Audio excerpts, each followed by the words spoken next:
Visur, kur nonācām, dziedājām. Mums ir fotogrāfijas ar dziesmu svētkiem Eslingenā, Visbijā, Minnesotā un Brisbenā. Bet dziesmu svētkus Sibīrijas sasalumā mums grūti saredzēt. Un iespējams, kāda meitene, kura latviešu valodu dzirdējusi tikai no saviem vecākiem, stāvēja uz celma un dziedāja lūgšanu. Iedomājamies dziesmu svētkus ar tikai vienu dziedātāju, kurai nav pat līdzi tautas tērpa. Varbūt vien kāda sprādzīte, varbūt kāda saktiņa, un viņa savu Latviju zina tikai no vecāku nostāstiem. Kuru no mūsu dziesmām viņa dziedāja un neviens nedzirdēja?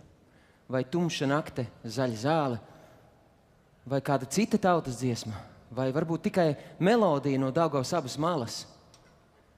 Varbūt tā bija lūgšana, ko mēs esam pieņēmuši par savu himnu. Kad aizliedz runāt, tu vari dziedāt. Kad aizliedz klausīties, tu vari dzirdēt. Kad aizliedz redzēt, tu vari iztēloties. Cilvēks un dziesma ir neapturami. Bez vārdiem, bez mūzikas paliek tīrumā sirds.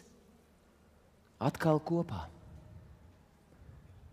Baumaņu Kārlis, Dievs svētī Latviju!